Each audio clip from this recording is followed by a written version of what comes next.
ራሽያ በዛ ደረጃ የተጠየፉት ኃይሎች ኢራንን ደግሞ በዚህ ቦታ ላይ ቢያመጧት ምንድነው ሊሆን የሚችለው? እነ እስራኤል እንዴት ነው የሚያዩት ይሄን ጉዳይ?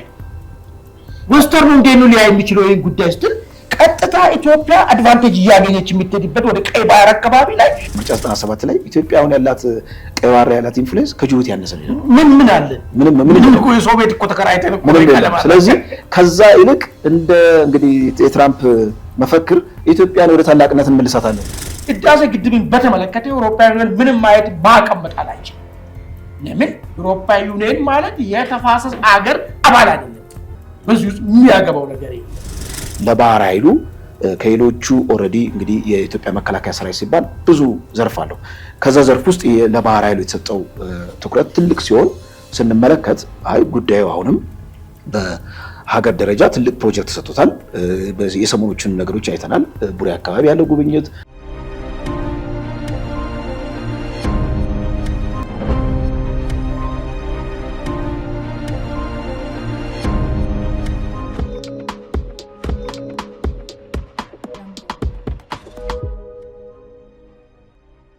ሰላም ጤና ይስጥልን ውድ የኢትዮ ውይይት አድማጭ ተመልካቾቻችን፣ ይህ ዕለታዊ የተሰኘው ዝግጅታችን ነው። በዛሬው ዕለታዊ ዝግጅታችን ጨለማን ተገን አድርጎ ለኤርትራ መንግስት የተራገፈውን ድሮን አስመልክቶ ያስነሳውን ችግር በጥልቀት ይዘናል። እንደዚሁም መከላከያ ሰራዊት 111ኛ ዓመቱን ምስረታውን ሲያከብር በቅርብ ጊዜ ቀይ ባህራችን እናስመልሳለን በሚል መሪ ቃል የተከበረ መሆኑን ሰምተናል። እንደዚሁም ሌሎች የአውሮፓ ዩኒየን ህዳሴ ግድብን አስመልክቶ የሰጠውን ማስጠንቀቂያና የኢትዮጵያን ግብረ መልስ ወዴት ያመራል የሚለው ነገር ላይ ሰፋ ያለ መረጃ ይዘናል። እስከ ዝግጅታችን ፍጻሜ ከኛ ጋር ሆኑ። ይሄ ውይይታችን ለሌሎች ተደራሽ እንዲሆንም ከወዲሁ ሰብስክራይብ ማድረግ፣ ላይክ ማድረግ እንደዚሁም ሼር ማድረግ አዘንጉያል። የዛሬ ውይይታችን ይዘን የቀረብነው እኔና እንደተለመደው ባልደረባይ ደረጀ ይመር ነው። ደሬ እንኳን ተገናኘን። እንዴት ነህ ማን? ሰላም ነው እግዚአብሔር ይመስገን። እንግዲህ መግቢያ ላይ ለማንሳት እንደሞከርኩ አንድ አዲስ መረጃ ወጥቷል። ይህ መረጃ የሳተላይት መረጃ የወጣው ኤርትራ ላይ በድብቅ ዘመናዊ ድሮኖችና ጸረ ድሮን መሳሪያዎች መራገፋቸው ነው። ይሄ ድሮን ዘመናዊ ጸረ ድሮን የሆነ ድሮኑ ከየት ነው የመጣው የሚለው ነገር ብዙ አገራት ላይ ውዝግብ እያስነሳ ነው ያለው። አንዳንድ ወገን ከቤላሩስ ተጭኖ የመጣ ቲፒኤልኤፍ የገዛ ነው የሚሉ ወገኖች ነበሩ። ሌሎች የለም አልቡራን በድብቅ ያስቀመጠው ነው የሚሉ ወገኖችም ነበሩ። ነገር ግን አሁን አቅጣጫው የታወቀ የመጣ ነው ያለው። ይሄ ድሮን ተጭኖ መጣ ሰዓት ላይ መረጃ እንደሚያሳየው ከኢራን ነው ተጭኖ መጣው። እንግዲህ ለኢራን ቀይ ባህር አካባቢ ላይ ተጽዕኖ ለመፍጠር ብዙ ጥረት እያደረገች ነው ያለችው። ቤዝም ለመያዝም ጥሩ ጥረት እያደረገች ነው ያለችው። አሁን የኢራን በዚህ ደረጃ ለኤሪትሪያ ድሮንና ጸረ ድሮን መስጠቷ ዝም ብሎ የሚታይ ጉዳይ አይደለም። ምንድነው ከዚህ ጀርባ ያለው ብሎን ነገር ነው። ኢራን ይህን በሰጠችው ልክ ቀይ ባህር አካባቢ እግሯን የመትከል ጥያቄ ፍላጎት እንዳላት ነው። ቀይ ባህር አካባቢ እግሯን ተከለች ማለት ደግሞ ኢራን የምታግዛቸው እና ሀውቲ እና አልሸባብ የበለጠ ደጋፊና ሽፋን የሚያገኙበት ሁኔታ እየመጣ ማለት ነው። በሌላ አነጋገር የኤሪትሪያ ከኢራን ድሮን ማግኘት እንደዚሁም ደግሞ የሀውቲንና የአልሸባብ ደጋፊን ወደ ቀይ ባህር አካባቢ ማምጣት እሷም የሀውቲንና የአልሸባብን ፍላጎት አራማጅ መሆኗን ተደርጎ እንድትታይም የሚያደርግበት ሁኔታዎች ይፈጠራሉ።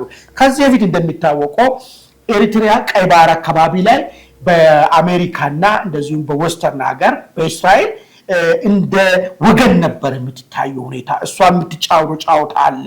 በአንድ እግሯ የፓለስቲንን የትግል የነፃነት ጥያቄ ትግልን እንደሚደግፍ፣ በሌላ በኩል ግን እውቅናን በመንሳት ለፓለስቲን የእስራኤል ተባባሪ መሆኗን የሚታሳይበት አዝማሚያዎች ነበሩ።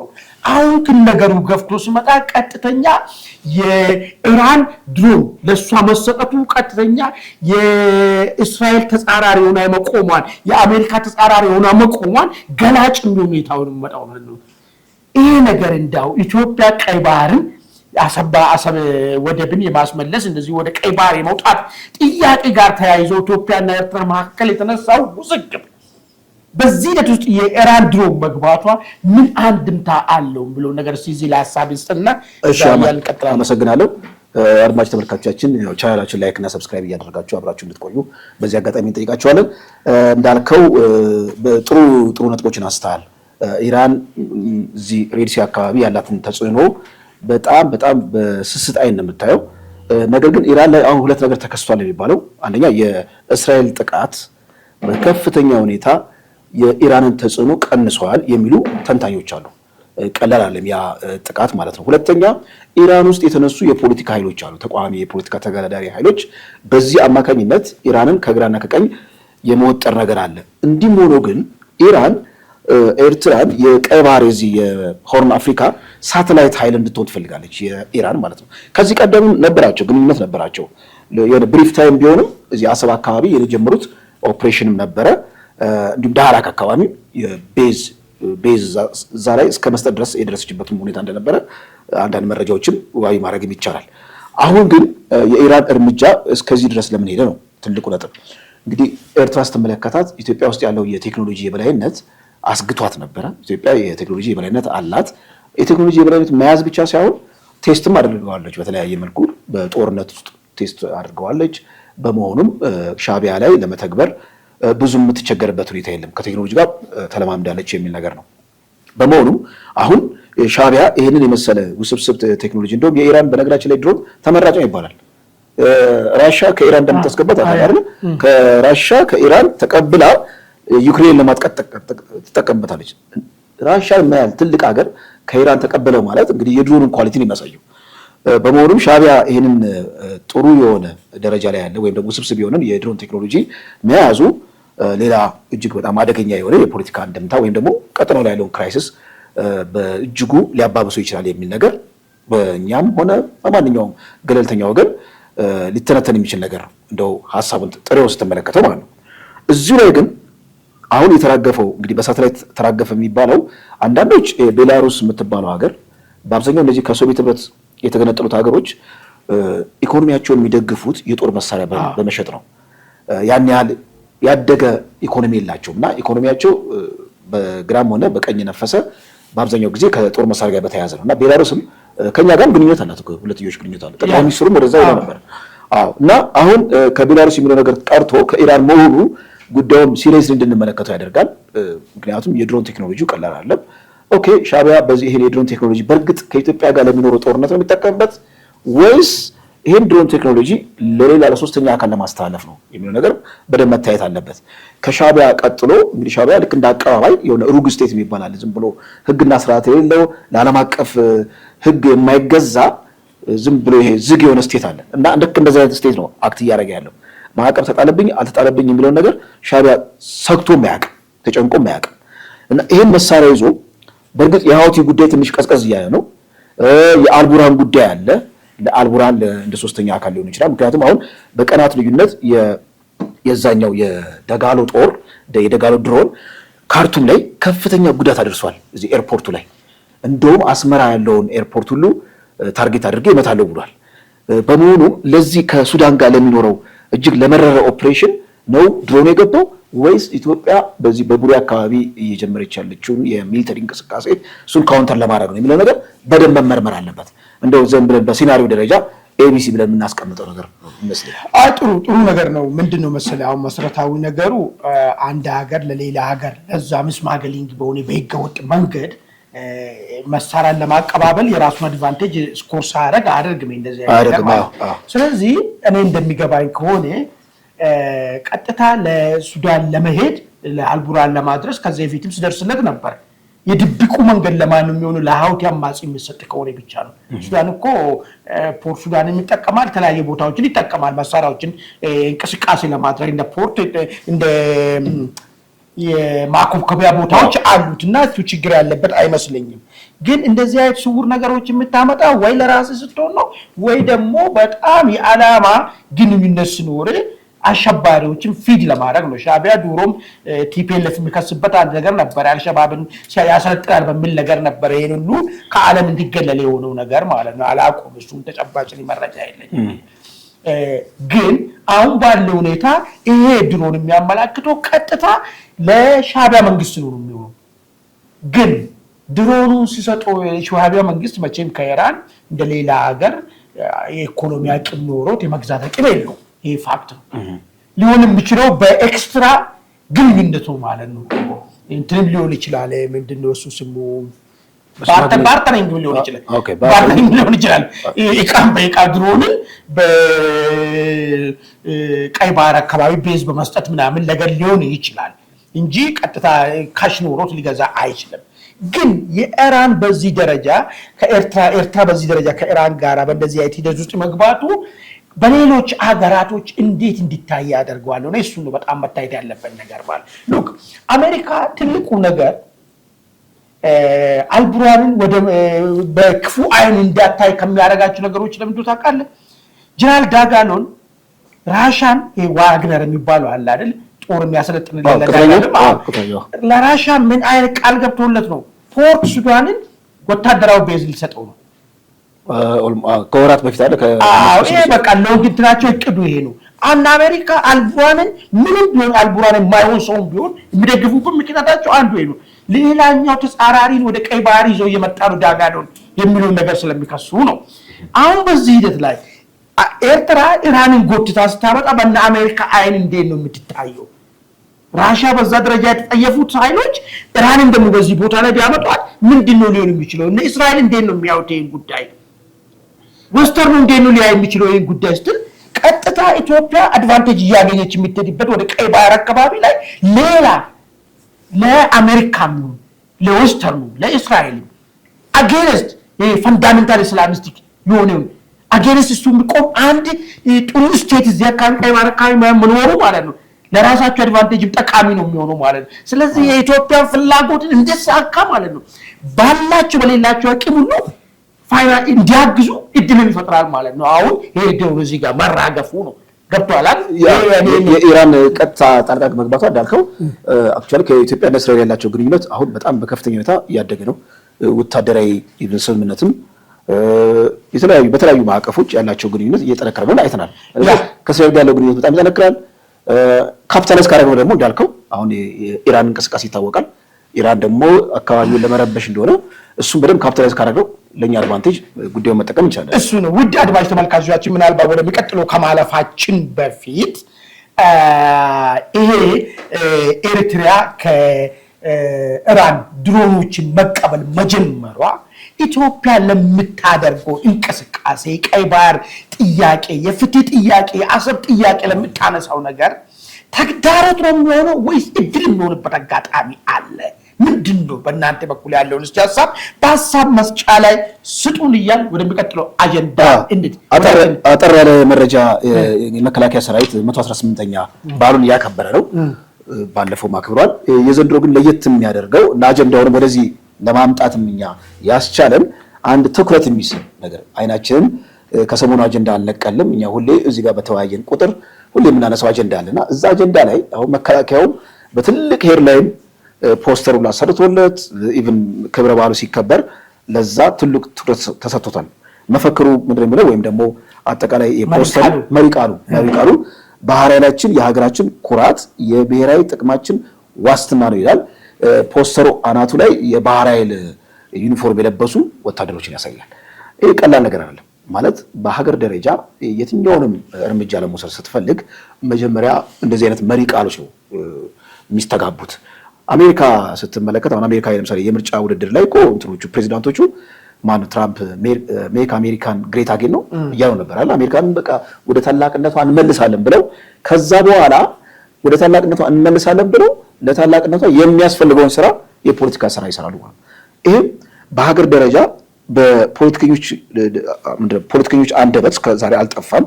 የወታደራዊ አመራሮቻችንም ይናገሩታል። አሁን ግን ክብረ በዓሉ ላይ ትልቅ ትኩረት ተሰጥቶት ለባህር ኃይሉ ከሌሎቹ ኦልሬዲ እንግዲህ የኢትዮጵያ መከላከያ ሰራዊት ሲባል ብዙ ዘርፍ አለው። ከዛ ዘርፍ ውስጥ ለባህር ኃይሉ የተሰጠው ትኩረት ትልቅ ሲሆን ስንመለከት አይ ጉዳዩ አሁንም በሀገር ደረጃ ትልቅ ፕሮጀክት ተሰጥቶታል። የሰሞኖቹን ነገሮች አይተናል። ቡሬ አካባቢ ያለው ጉብኝት በፌዴራል መንግስቱ እንደውም የብልጽግና በራሱ ያወጣው መግለጫ አለ። የባህር ኃይልን በተመለከተ ማንደራደርበት ነው። ኢትዮጵያን የባህር ኃይል ባለቤት ምንድነው ሲ አክሰስ ባለቤት እናደርጋታለን የሚል ነገር በመግለጫው ላይ ሰምተናል። ተከታታይ ነገር አለው። እንደው ዝም ብሎ ቁርጥ የሚል ነገር አለ። አሁንም የመከላከያ ሰራዊቱ ሲያከብር ክብረ በዓሉን ለባህር ኃይል የሰጠውን ቦታ ስንመለከት በእርግጥም ጉዳዩ መረር ያለና እንደተባለው የባህር ኃይል ባለቤት እንደምንሆንበት ሲአክሰስም እንደልባችን የምንወጣበት የምንገባበት የስፌር ኦፍ ኢንፍሉዌንሳችን በቀጠናው ላይ ያለን የፖለቲካ የሚሊተሪ ኢንፍሉዌንስ ከዚህ ቀደሙ በጣም የተሸበበ ከጅቡቲ ያነሰ ከመሆን አልፎ ቁመናችንን የሚወክል ከጅቡቲ ያነሰ ብለዋል። ማነው ዶክተር ያለቀው ባለማርያም ምርጫ 97 ላይ ኢትዮጵያ አሁን ያላት ቀይ ባህር ያላት ኢንፍሉዌንስ ከጅቡቲ ያነሰ ነው። ምን አለ ምን እኮ የሶቪየት እኮ ተከራይተን እኮ ነው። ስለዚህ ከዛ ይልቅ እንግዲህ የትራምፕ መፈክር ኢትዮጵያን ወደ ታላቅነት እንመልሳታለን እንደዛ ነው እኮ መሪ ቃሉ እኮ ባለፈው እኮ ሰማ እኮ ምንድነው ከዳሰው ወደ ባህር በር ወደ ግድቡ ወደ ወደቡ ነው የሚለው አይደል? ያን እኮ ነው እኮ እና ደግሞ የዛሬ 33 ዓመት ነው ይታረማልም ተብሏል። እንግዲህ ምንድነው ወሰለ አሁን ጥሩ ነገር የተነሳው ነገር ኢንዶክትሪን ሰው ውስጥ ማስረጹ ትልቁ ነገር አይተህ ከሆነ ትናንትና በዚህ በጦር ኃይሎች በኩል ያለፍኩ ነበር። በትልቁ ባነር ላይ የባህር ኃይሉ ገብቷል። ባህር በቃ ልክ እንትን ምንድነው ጀልባዎች የሚንቀሳቀሱበት ባህር በቃ ገብቷል። አሁን ይሄ ነገር የሰው አእምሮ ውስጥ መልሶ በተለይ ይሄ ወያኔ ያጠፋችሁ ከአእምሮ ውስጥ መልሶ እነሳለ። ይሄን እኮ የሚያስታውሱት እኮ ከኛ ጀነሬሽን በፊት ነበሩ የደርግ ሰዎች ነበሩትና ከዛ በፊት ነበሩ ሰዎች ናቸው እንጂ እኛ እንዲሁ ባናነብ ምን ባንል እንዴ ነው ስለ ባህር ምንድነው ግንዛቤ የሚኖረው እኮ የለም። በቃ ባህር ማለት በቃ የሌለን ማናቁ ነገር አድርገን እኮ ነው የምናስበው ነበረው እኮ። ይሄንን ነው አሁን የሰው አእምሮ ውስጥ በየባነሩ ላይ ምናምን ስታመጣ መነሳሳትና እንትን ማድረጉን ይጀምረዋል ማለት። ሁለተኛ ብልጽግና እንግዲህ ያወጣው መግለጫ ላይ አገር መራ ፓርቲ ነው። ሁለት ነገር አቅጣጫ አስቀምጧል። ምርጫ አካሄዳለሁ፣ ሁለተኛው የባህር በር ጉዳይ ይገፋበታል የሚል ነገር አስቀምጧል። አሁን በሻዕቢያ በኩል ለሚደረገው ካውንተር ፕሮፓጋንዳ አደጋ ነው። እንዴው ሻዕቢያዎች የሚያስቀምጡት ይሄ ነገር የተነሳው እንዲፈጸም አይደለም፣ ውስጣዊ ችግር እንዳይቨርት ለማድረግ አቅጣጫ ለማስቀየር ነው እንጂ አሁን ያለው መንግስት ስለ ባህር ፍላጎትም የለው አድርጎም እያሉ ነው የሚለፈልፉብን በልስታ የኛ ሰዎች በገዟቸው በእኛ ሰዎች በኩልም ማለት ነው። ነገር ግን ይሄ ደግሞ በተጨባጭ ከየታች ቀበሌ ጀምሮ እስከ ላይ ድረስ በደንብ አድርጎ ጉዳዩ ተደርጎ ሲመጣ ግን ይሄ የሚባለው ፕሮፓጋንዳ ውሸት መሆኑና በተጨባጭ ኢትዮጵያ ቆርጣ መነሳቷን ገላጭ ነገር ይሆናል ማለት ነው። በዚሁ ምናልባት ወደሚቀጥለው አጀንዳችን ይቻላል። እንግዲህ የሚቀጥለው አጀንዳ የአውሮፓ ዩኒየን አንድ መግለጫ አውጥቷል ከግብጽ ጋር አንድ ላይ ሆኖ። ይህንን በህዳሴ ግድብን አስመልክቶ ያወጡት መግለጫ አለ። እሱን አስመልክቶ እንግዲህ ብራስልስ የሚገኘው የኢትዮጵያ ኤምባሲ መግለጫ አውጥቷል።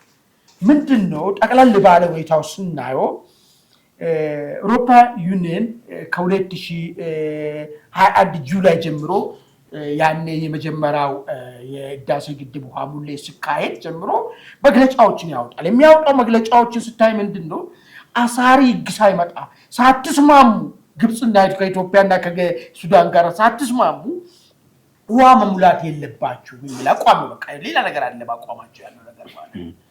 አሁን የጥያቄ የግብጽ ነው ወይስ የአውሮፓ ህብረት ነው የሚለውን ነገር ያምታታል አንዳንድ ጊዜ ማለት ነው። ግብጽ የሚያነሳው ይሄን ነው አይደል? ግድቡን አብረን መምራት አለብን። አሳሪ ህግ ደግሞ ማለት ድርቅ ሲመጣ ኢትዮጵያ ባዶ ታረግና ውሃን ወርታች መላክ አለባት ለግብጽ ማለት። በሌላ አነጋገር ድሮ በንጉሷን ዘመን ማብረ ሻማ ይዞ የሚያበሉት አሉ። ኢትዮጵያ ለግብጽ ሻማ ትይዝላለች። ይሄ ነው ህግ ተብሎ የምንነገረው ማለት። ሁለተኛ በ2002 ዓለም አቀፍ የውሃ ህግን ተጥሷል ብሎ የውሃ ህግን ደግሞ ያጣቅሳል ባወጡ መግለጫ ላይ ማለት ነው። ምንድነው ዓለም አቀፍ የውሃ ህግ የሚለው ነገር በጣም መሰረታዊ ነገር ነው። እንግዲህ የአውሮፓ ዩኒየንን ኢትዮጵያን የምትከስበትን ነገርን እንደው መነሻው ምንድነው? አሁን ግብጽ ኢትዮጵያን የምትከሰው ይታወቃል። ቅኝ ግዢው ህግ እነሱ የተፈራረሙት አለ በ1959 የተፈራረሙት እንዳለ ውሃውንም ወስዱ ግብጽና ሱዳን ናቸው ተከፋፍለው አንቺ አምጪ ነሽ እንጂ ተጠቃሚ አይደለሽም ተብለን እኛ ተፈርዶብናል። ምንድነው ዓለም አቀፍ ውሃ ህግ ግን የሚለው ነገር በጣም ጠቃሚ ይመስለኛል። ይሄ 1997 የወጣው ዩናይትድ ኔሽን ዋተር ኮንቬንሽን የሚባለው ህግ ማለት ነው። አንቀጽ 5 ላይ ጥሩ አድርጎ እንደሚያስቀምጠው ነገር አለ። ምንድነው? ሁሉም ተፋሰስ ሀገራቶች በእኩልነትና ምክንያታዊ የሆነ ውሃ አጠቃቀም ማድረግ አለባቸው ይላል። ምን ላይ ተንተርሶ ነው ብሎ የሚገርም ነገር ባዋጡት ልክ ይላል። አንደኛ ውሃውን ባዋጡት ልክ እንግዲህ 80% በላይ የናይል ውሃ መነጨው ከኢትዮጵያ ነው። ይሄ አዲስ ይዝልኛል። ህዝብ ቁጥራቸውን መሰረት አድርጎ ይላል። ህዝብ ቁጥር እንግዲህ ኦሬዲ ተቀራራቢ ነን። እንደዚሁም የአየር ሁኔታን ያስቀምጣል። አሁን ዩሮፒያ ዩኒየን ይሄን ዓለም አቀፍ ህግ የሚለው ይሄን ስለሆነ ማለት ነው። ይሄን ስለሆነ በዚህ ህግ መሰረት ኢትዮጵያ ህዳሴ ግድብ መገንባቷና ህዳሴ ግድቡ መሙላቷ በምን ህግ ነው የሚያስጠይቃት የሚለው ጥያቄ ነው። እንግዲህ በምን ህግ ነው የሚያስጠይቃት? የምታመነጨው ትልቁን ውሃ የምታመነጨው ራሷ ነች። እሱንም ቢሆን ደግሞ ሂደቱ ላይ ተሳታፊ ሆነው እንዲወያዩ ራሳቸው ጥሶ ወጡ። ሱዳንም ግብጽ ራሳቸው ስምምነቱን ጥሶ ወጡ። ስለዚህ ምን ጋር ጥፋቷ የሚለው ነገር በደንብ መታየት አለበት ማለት ነው።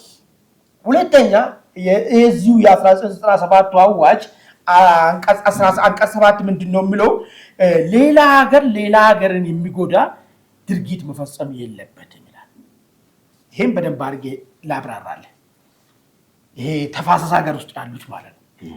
ኢትዮጵያ አባይን ሙሉ ለሙሉ ገድባ ውሃውን እዚህ ማስቀረት አትችልም። ለምን? ሱዳኖች ይጎዳሉ፣ ግብጾች ይጎዳሉ።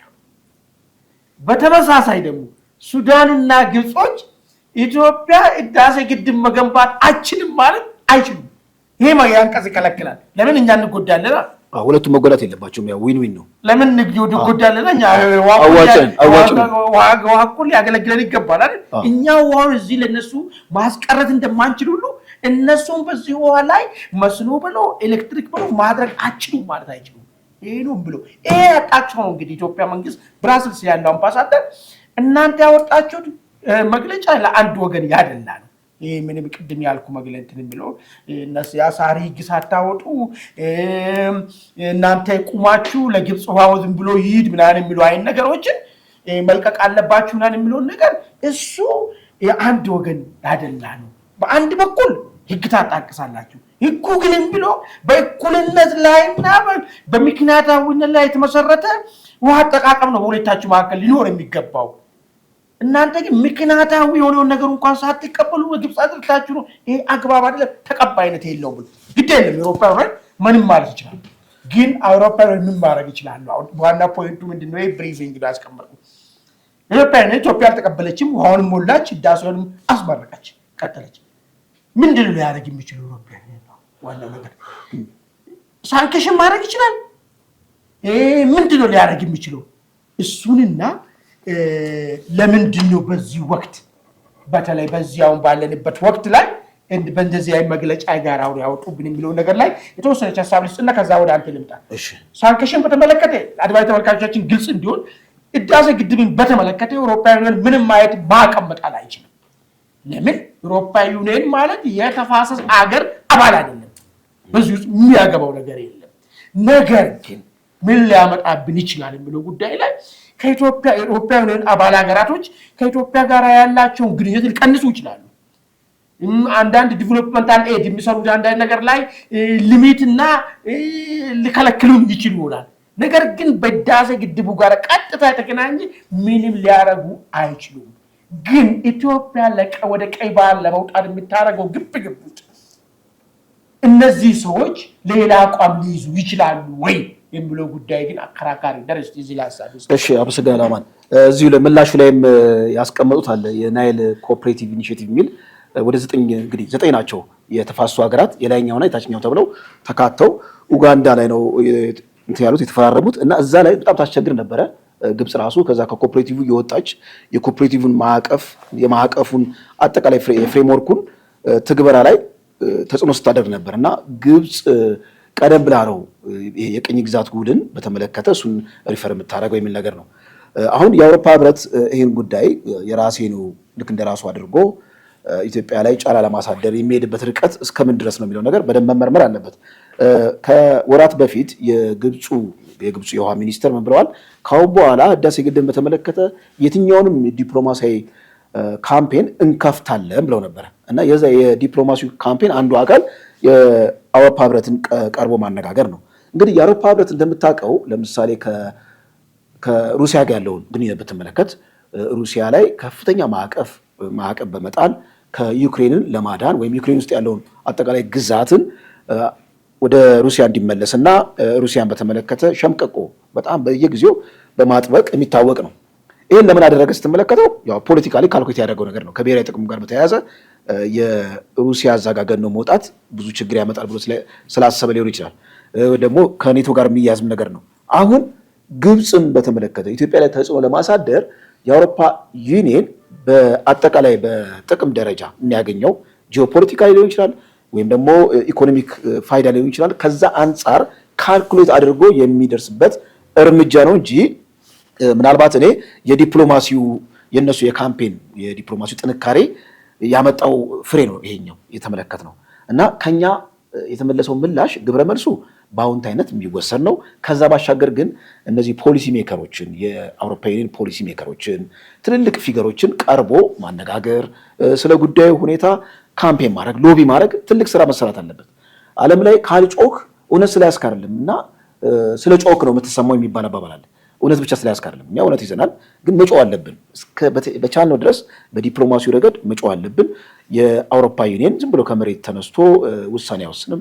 ከኢትዮጵያ ጋር ያለው ግንኙነትን ከግብፅ ጋር ያለው ግንኙነት ቫሊዩ አድርጎ ሚዛን ላይ አስቀምጦ ይጎዳል ይጠቅማል የሚለው ነገር አይቶ የሚሄድበት ነው። ግን የእኛን የቤት ስራ መወጣት አለብን። ምንም ሊመጣ አይችልም። ኦልሬዲ ግድቡ ተገድቧል። ሌላ ግድብ እንዳንገድብ እንደው ማዕቀብ ከሚያደርገው ካልሆነ በስተቀር እንጂ የኛው ግድብ ኦልሬዲ የለም። ማዕቀብ ሲጀምር ምንድነው መሰለህ ከሌላ አንጻር ሌላ በእጃዙር ዴቨሎፕመንታል ኤዳችን ሊቀንስ ይችላሉ እንጂ ከዚህ ጋር በተገናኘ ሊመጣ አይችልም። ዩሮም እኮ ማንም ፋይናንስ አላደረገንም እኮ ማንም አላደረገም። እንደው ስሙዝ ለማድረግ ነው ሪሌሽንፑን ስሙዝ ለማድረግ የበለጠ እንደ ሞጫ አንድ መረጃ አለች። ስምረት ፓርቲ የአቶ ጌታቸው ረዳ ፓርቲ እንግዲህ የትግራይ ፖለቲካ አዲስ አየር እየነፈሰበት ነው። በእውነት በታጣቂ ደረጃ ቲፒኤፍ የሚባል አዲስ ኃይል ወጥተዋል። ትግራይ ውስጥ እንግዲህ አንድ ግራንድ የሆነ አንድ አይነት የሆነ የፖለቲካ አመለካከት ነበር የነበረው። አሁን እንደው ለትግራይ ህዝብ እኔ የምስራች ይመስለኛል ከነ ድክመቱም ቢሆን አሁን የስምረት ፓርቲ እንደ ድክመት የምታነሳበት እኮ የስምረት ፓርቲ ለምንድን ነው አዲስ አበባ እንትኑን ያደረገው? ምንድን ነው ጠቅላላ ጉባኤ ያደረገው? ማድረግ የነበረበት የሚታገልበት ህዝብ መሀል መቀሌ ላይ ነበር ማድረግ ያለበት እና ስደተኛ ፓርቲ ሆኖ ነው ይህን ያደረገው የሚል ነገር ነው። ሌላው ኦብዘርቭ ያደረኩት የፓርቲው የጠቅላላ ጉባኤው ላይ መድረኩ ላይ አረንጓዴ ቢጫ ቀይም እንዲሁም ደግሞ የማሌሌት ባንዲራ የቲፒኤልኤፍ ባንዲራም አለ። የቲፒኤልኤፍ ባንዲራም አለ፣ የአረንጓዴ ቢጫ ቀይም አለ። እሱ በጣም አከራካሪ ነው። ባይዞ ምንድን ነው የሚያደርጉ እነሱ እኮ ቲፒኤልኤፍ አይደለንም ብለዋል። አይደለም ብለዋል። አዎ እንደው እሱ ለውይይት የሚጋብዝ ነገር ነው ማለት የቲፒኤልኤፍ አርማ ብዙ ሪፕሬዘንት የሚያደርገው ነገር አለ። አይዲዮሎጂውን ይናገራል፣ ትግሉን ይናገራል። አጠቃላይ እሱን ጥለህ ከወጣ የቲፒኤልኤፍን እዛ ጋር አርማ ማስቀመጥ እኔ ግራ ነው የገባኝ እና ማስተካከል ያለባቸው ይመስለኛል። ያው ያውቁታል እነሱ አክቹአሊ በዚህ ጉዳይ ላይ በደንብ እንሄድበታለን። ልክ አሁን ምንድን ነው መሰለህ የኦሮሞ ነፃነት ሰራዊት የሚጠቀመውን ባንዲራን በተመለከተ ብዙ ጊዜ ክርክር ይነሳል። ኦሮሞ ነፃነት ሰራዊት ኦሮሞ ነፃነት ግንባር ማለት ነው። ዱለሜንዲም ተወለካ እንትን ሁለቱም በኩል አረንጓዴ ነው መሀሉ ቀይ ማለት ነው። እሱ አሁን የኦሮሞ የትግል አርማ ነው መሆን ያለበት እንጂ ከአንድ ድርጅት ጋር ብቻ መገናኘት የለበትም የሚል ክርክሮች ነበሩ። ምናልባት እንደዛውም ይሄንን የቲፒኤልኤፍን ባንዲራ የትግራይ ህዝብ አርማ ነው ወደ ማለት እየተከደ ነው ያለው ፓርቲ ሆነ አንተ ከዚህ የተለየው ሀሳብ ነኝ ያለኝ ይሄ አመለካከት በዚህ ባንዲራ የሚወከለው ፓርቲ በምንም አይን መንገድ የትግራይ ህዝብን ጥቅምና ፍላጎት አያስከብርም፣ ከቀሪ ኢትዮጵያ ጋራም በሰላም አኖርም፣ ይሄ መወገድ አለበት የምትል ከሆንክ በምን ሀሳብ ነው አንተ ያኛውን አርማውን ይዘህ የምትሄደው? በደንብ መሞገት ያለበት ነገር ነው። ምክንያቱም ርዕዮተ ዓለም የሚወክል ነው ያ ባንዲራ። የክልሉ ባንዲራ ነው እንዴ? ገባኝ።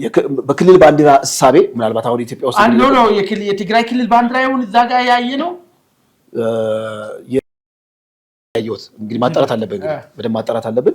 ኤኒዌይስ እንግዲህ የትግራይን በተመለከተ ስምረትን የፖለቲካ ፓርቲ በተመለከተ አዲስ ለውጥ እናመጣለን የሚል ነገር አስቀምጠዋል። እንግዲህ አዲስ አበባ ላይ የተቀመጡት ብዙዎች በርቀት ለውጥ አታመጡም እዛ ሄዳችሁ መስዋዕትነት ከፈሉ ይሏቸዋል ቲፒኤልኤፎች ደግሞ እንደምታውቀው ያው በምንድነው በአንጃ ደረጃም በሚሊተሪም ደረጃም ተከፋፍለዋል ዞሮ ወደፊት በደንብ እንሞግተዋለን ይሄን ጉዳይ መልካም ውድ አድማጭ ተመልካቾቻችን እንግዲህ እናንተን በዚህ ጉዳይ ላይ ሐሳባችሁን እንዲሰጡ እንፈልጋለን አንድ በሰላማዊ ትግል ይታገላሉ ያለ ፓርቲ ይታገለታሉ ያለው ህዝብ መካከል ነው መደራጀት ያለበት ወይስ አጎራባጭ ክልል ላይ ነው መደራጀት ያለበት ስብረት ፓርቲ ሰላማዊ ትግል አደርጋለሁ ብሏል ትግሉ ደግሞ የሚደረገው ትግራይ ክልል ውስጥ ነው ግን እሱ መስራታውን በአዲስ አበባ ማድረጉ በምን ደረጃ ተቀባይነት ይኖረዋል ወይስ ትግራይ ክልል ምንም አይነት ከቁጥጥር ውጪ የሆነ ቦታ ነው ተብሎ እንዲወሰን ነው ወይስ ምንድነው ያለው አንድምታ ብሎ ጉዳይ ላይ